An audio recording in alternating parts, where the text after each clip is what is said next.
Hello friends, स्वागत है आप सभी का आपके अपने यूट्यूब चैनल ज्ञानपीठ प्लेटफॉर्म में।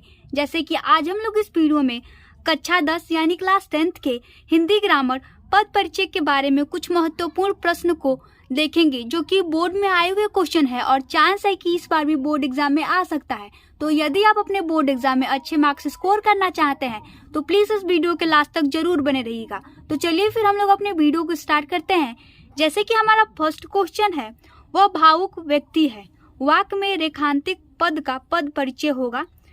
पहला है विशेषण गुणवाचक पुल्लिंग एक वचन, दूसरा है विशेषण गुणवाचक स्त्रीलिंग, तीसरा संज्ञा गुणवाचक पुल्लिंग और बहुवचन और चौथा है विशेषण गुणवाचक पुल्लिंग और बहुवचन। तो हम लोगों को देखिए वह भावुक व्यक्ति है, इसमें भावुक को हम लोग को रेखांकित किया गया है, मतलब भावुक को अंडरलाइन किया गया है। तो हम लोग को बताना है कि भावुक का पद परिचय जो होगा वो क्या होगा। तो हम लोग देख रहे हैं कि भावुक जो है एक विशेषण है। भावुक मतलब किसी व्यक्ति की विशेषता बता रहा है तो उसको विशेषण कहेंगे। उसके बाद गुणवाचक है भावुक, क्योंकि वो भावुक है तो उसके अंदर गुण है। उसके बाद पुल्लिंग है और एक वचन है, एक पर्सन की बात की गई है। तो यहाँ पे ऑप्शन नंबर ए मतलब पहला जो होगा विशेषण गुणवाचक पुल्लिंग और एक वचन बिल्कुल सही होगा। अब हमारा अगला जो प्रश्न है वो है दूसरा। तो चलिए फिर देखते हैं दूसरा हम लोगों से क्या पूछ रहा है। मैं तेज चलता हूँ पद परिचय होगा। तेज को देखिए चलता को अंडरलाइन किया गया है और हम लोगों का इसको पद परिचय बताना है। तो पहला है अकर्मक क्रिया, दूसरा पुल्लिंग, तीसरा एक वचन और धातु चल है, दूसरा है कर्मक क्रिया पुल्लिंग एक वचन धातु तेज और तीसरा कालवाचक विशेषण स्त्रीलिंग एक वचन धातु चल और चौथा है स्थानवाचक विशेषण पुल्लिंग बहुवचन धातु चल। तो यहाँ पे मैं तेज चलता हूँ, इसमें तो हम लोग को पहले ही पता चल गया है। पहले तो ये पुल्लिंग होगा, एक वचन होगा क्योंकि मैं मतलब एक पर्सन की, एक इंसान की बात की गई है तो एक वचन होगा। फिर हम लोग को पता है कि धातु होगा जो चल होगा, मतलब जो क्रिया के साथ लगता है उसको हम लोग मूल रूप को, क्रिया के मूल रूप को हम लोग धातु कहते हैं। तो इसमें चलता क्रिया है और इसमें चल जो है वो धातु हो जाएगा। और देखिए चलता एक अकर्मक क्रिया है तो यहाँ पे जो पहला होगा अकर्मक क्रिया पुल्लिंग एक वचन और धातु चल, यही सही होगा। आप लोग अपना बताइएगा जरूर कमेंट में कि कितना सही हुआ है आप लोगों का क्वेश्चन, क्योंकि यदि आप इसको पूरा कर लेंगे तो आपका कंफर्म है कि पद परिचय आपके पेपर में एक भी नहीं छूटेगा और आप अच्छे से कर लेंगे। और यदि आप चाहते हैं कि ऐसे ही महत्वपूर्ण प्रश्न आपको मिलते रहे तो प्लीज इस चैनल को सब्सक्राइब जरूर करिएगा, क्योंकि यहाँ पे बोर्ड की तैयारी बहुत अच्छे से कराई जाती है। अब हमारा तीसरा प्रश्न है, रंग बिरंगे फूल देखकर मन प्रसन्न हो गए। पहला है गुणवाचक विशेषण बहुवचन पुल्लिंग, दूसरा है गुणवाचक विशेषण भाववाचक संज्ञा पुल्लिंग और तीसरा है गुणवाचक विशेषण भाववाचक बहुवचन और चौथा है उपरोक्त सभी। हम लोगों से पूछा है कि रंग बिरंगे फूल को देखकर मन प्रसन्न हो गया। तो यहाँ पे रंग बिरंगे को अंडरलाइन किया गया है और हम लोगों को इसका पद परिचय बताना है। तो एक रंग बिरंगे तो एक हो गए, गुणवाचक हो गया। फिर रंग बिरंगे मतलब बहुत सारे की बात की गई तो बहुवचन हो गया और पुल्लिंग होगा। तो यहाँ पे ऑप्शन नंबर पहला मतलब पहला जो है गुणवाचक विशेषण बहुवचन पुल्लिंग सही होगा। अब हमारा चौथा प्रश्न है, वह अचानक चला गया। वह को अंडरलाइन किया गया है। पुरुषवाचक सर्वनाम मध्यम पुरुष पुल्लिंग, दूसरा है पुरुषवाचक सर्वनाम उत्तम पुरुष, तीसरा है पुरुषवाचक सर्वनाम अन्य पुरुष पुल्लिंग और चौथा है पुरुषवाचक अन्य पुरुष और स्त्रीलिंग। तो यहाँ पे देखिए वह अचानक चला गया, तो वह मतलब पुरुषवाचक सर्वनाम होगा, किसी के बारे में बात की जा रही है तो मध्यम पुरुष होगा और पुल्लिंग है। तो यहाँ पे जो होगा हमारा पहला ही सही होगा, क्योंकि देखिए स्त्रीलिंग तो होगा नहीं, अन्य पुरुष तो होगा नहीं और उत्तम पुरुष जो कहता है उसी को कहते हैं। अब हमारा अगला प्रश्न है पांचवा, वह कौन है। इसमें कौन को अंडरलाइन किया गया है और इसका पहला ऑप्शन है संबंधवाचक सर्वनाम एक वचन, दूसरा निजवाचक सर्वनाम बहुवचन, तीसरा निश्चयवाचक सर्वनाम द्विवचन और चौथा है प्रश्नवाचक सर्वनाम एक वचन। ये तो बहुत आसान है, इसमें कुछ सोचना ही नहीं है। देखिए वह कौन है, इसमें प्रश्न पूछा जा रहा है तो इसलिए हमारा यहाँ पे चौथा प्रश्नवाचक सर्वनाम सही हो जाएगा और इसमें कुछ देखना ही नहीं है। बस देख रहे हैं हम लोग यहाँ पे प्रश्न पूछा गया है और देखिए इसमें प्रश्नवाचक सर्वनाम दिया है तो यही सही होगा। अब हम लोग का 6वां प्रश्न है, आज विद्यालय नहीं गया क्योंकि वह बीमार था। किसी के बारे में बात की जा रही है और कहा जा रहा है कि आज विद्यालय नहीं गया क्योंकि वह बीमार था। और क्योंकि को यहाँ अंडरलाइन किया गया है।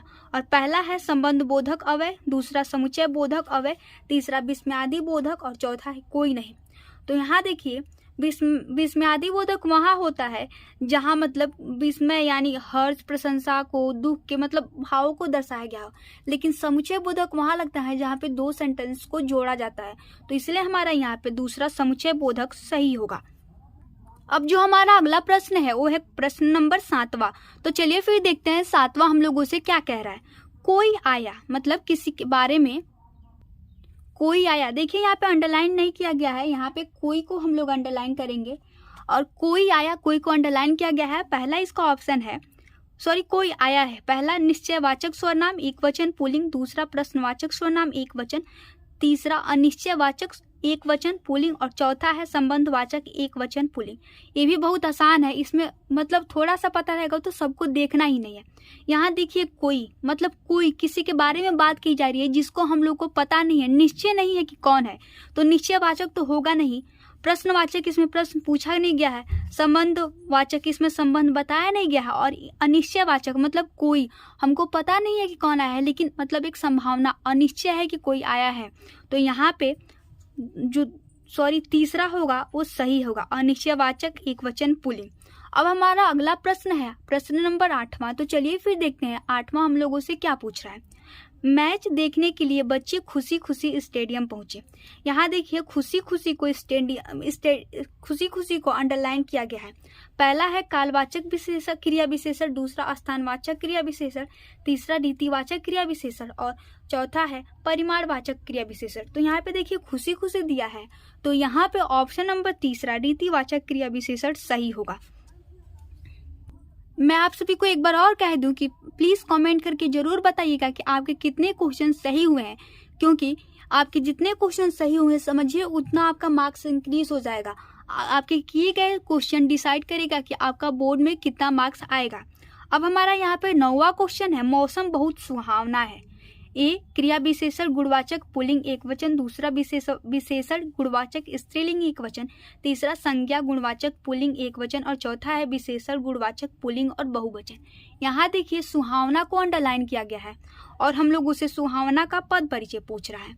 तो यहाँ पे देख रहे हैं कि सुहावना एक तो विशेषण हो गया, गुणवाचक होगा, पुल्लिंग होगा, सुहावना है और यहाँ पे देखिए एक वचन होगा। तो इसलिए हमारा यहाँ पे ऑप्शन नंबर पहला विशेषण गुणवाचक पुल्लिंग और एक वचन सही होगा। अब हमारा अगला प्रश्न है प्रश्न नंबर 10वां। तो चलिए हम लोग देखते हैं 10वां प्रश्न हम लोगों से क्या पूछ रहा है। पिताजी अखबार पढ़ रहे हैं, मतलब पिताजी अखबार पढ़ रहे हैं। देखिए पढ़ रहे हैं उसको अंडरलाइन किया गया है। पहला है अकर्मक क्रिया वर्तमान काल पुल्लिंग, सकर्मक क्रिया वर्तमान काल पुल्लिंग, तीसरा द्विकर्मक क्रिया वर्तमान काल पुल्लिंग और चौथा है अकर्मक क्रिया भूतकाल पुल्लिंग।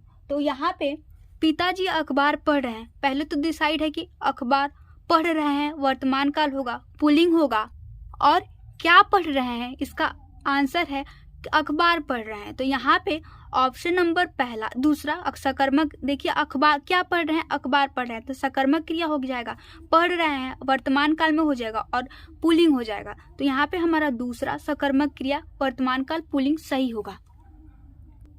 अब जो अगला प्रश्न है वो है प्रश्न नंबर 11वां। तो चलिए फिर देखते हैं 11वां हम लोगों से क्या पूछ रहा है। आज समाज में विभीषणों की कमी नहीं है, मतलब आज समाज में विभीषणों की कमी नहीं है। पहला जातिवाचक संज्ञा बहुवचन, दूसरा व्यक्तिवाचक संज्ञा बहुवचन, तीसरा भाववाचक संज्ञा बहुवचन और चौथा है समूहवाचक संज्ञा बहुवचन। यहाँ देखिए विभीषणों की कमी नहीं है, तो विभीषणों मतलब कमी नहीं, बहुत सारे विभीषण हो सकते हैं, किसी एक का नाम नहीं दिया है तो जातिवाचक हो जाएगा और विभीषणों मतलब कई सारे की बात किया गया है, तो यहाँ पे जातिवाचक संज्ञा बहुवचन पहला सही होगा। अब हमारा अगला प्रश्न है प्रश्न नंबर 12वां। तो प्रश्न नंबर 12वां हम लोगों से कह रहा है वह छात्र बहुत होशियार है, मतलब किसी छात्र के बारे में बात की गई है और कह रहा है कि वह छात्र बहुत होशियार है और छात्र को अंडरलाइन कर दिया गया है। तो हम लोगों को इसका पद परिचय बताना है। पहला है जातिवाचक संज्ञा एक वचन, दूसरा व्यक्तिवाचक संज्ञा एक वचन, तीसरा है जातिवाचक संज्ञा बहुवचन और चौथा है उपरोक्त में से कोई नहीं, मतलब इनमें से कोई नहीं। तो यहाँ देखिए वह छात्र बहुत होशियार है, किसी एक छात्र के बारे में बात की गई है तो एक वचन होगा। उसके बाद उस छात्र का नाम नहीं दिया गया है तो व्यक्तिवाचक तो होगा नहीं, जाति बहुवचन तो होगा नहीं, उपरोक्त सभी सही होगा नहीं। तो यहाँ पे हमारा पहला जो है जातिवाचक संज्ञा एक वचन सही होगा। यदि आपको आंसर ना आए तो आप लोग क्या करिए, एलिमिनेट करके देखा करिए। जैसे व्यक्तिवाचक होगा नहीं, इसको कर दिए, जातिवाचक बहुवचन नहीं होगा, इसको कर दिए। अब दो, तो दो में से ये दोनों सही नहीं होंगे तो ये भी कट जाएगा, और चौथा ये पहला वाला ये सही हो जाएगा। ऐसे ही एलिमिनेट करके आप लोग आंसर फाइंड किया करिए। अब हमारा 13वां क्वेश्चन है, वाह भारत मैच जीत गया। मतलब वाह मतलब खुशी की बात हो रही है। समुच्चय अवयव, दूसरा विस्मयादि सूचक शोक भाव, शोक सूचक भाव, और तीसरा है संबंध बोधक अवयव, और चौथा है विस्मयादि सूचक प्रसन्नता भाव। तो यहाँ देखिए वाह भारत मैच जीत गया, तो वाह मतलब वाह लगता ही है जब हम लोग हर्ष को, मतलब जब हर्ष है, जब हम लोग के पास खुशी रहती है, तो इसलिए हमारा शोक सूचक तो होगा नहीं। भारत मैच जीता है तो खुशी ही होगी भारत के लिए, तो शोक सूचक होगा नहीं। विस्मयादि सूचक वाह लगा है तो विस्मयादि बोधक होगा, और प्रसन्नता पूर्वक भारत मैच जीत गया है तो यहाँ पे हमारा चौथा जो है विस्मयादि सूचक प्रसन्नता सूचक भाव सही होगा। अब जो हमारा अगला प्रश्न है वो है प्रश्न नंबर 14वां। तो चलिए फिर देखते हैं 14वां हम लोगों से क्या पूछ रहा है। माँ ने नौकर से सब्जी मंगवाई। देखिए प्रश्न है, माँ ने नौकर से सब्जी मंगवाई और नौकर को अंडरलाइन किया गया है, और ऑप्शन है जातिवाचक पुल्लिंग एक वचन अपादान कारक, दूसरा व्यक्तिवाचक पुल्लिंग बहुवचन सपादान, तीसरा है जातिवाचक संज्ञा पुल्लिंग एक वचन भाववाचक, और चौथा है व्यक्तिवाचक स्त्रीलिंग उत्तम पुरुष और कर्ता कारक। तो यहाँ देखिए माँ ने नौकर से सब्जी मंगवाई, तो नौकर उसका नाम तो दिया नहीं है तो व्यक्तिवाचक तो ऐसे ही कट गया। उसके बाद देखिए नौकर से सब्जी मंगवाई, यहाँ देखिए पुल्लिंग हो जाएगा। उसके बाद देखिए यहाँ पे व्यक्तिवाचक वाला तो ऐसे ही खत्म हो गया। उसके बाद हम लोग को जातिवाचक में मिलाना है, तो इसमें भी पुल्लिंग दिया है, इसमें स्त्रीलिंग दिया है, तो ये इसीलिए हमारे यहाँ पे पहले ही चौथा मतलब कट गया, और हमारा यहाँ पे जो पहला है पुल्लिंग एक वचन अपादान कारक और जातिवाचक सही होगा। अब हम लोग अपने अगले प्रश्न को देखेंगे, और लास्ट प्रश्न है जो है हमारा 15वां। आह बिल्ली मर गई।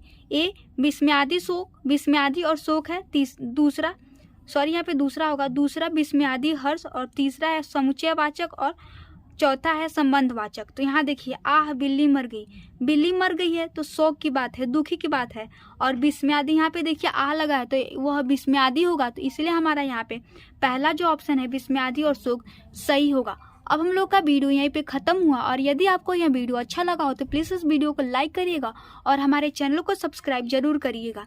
Thank you.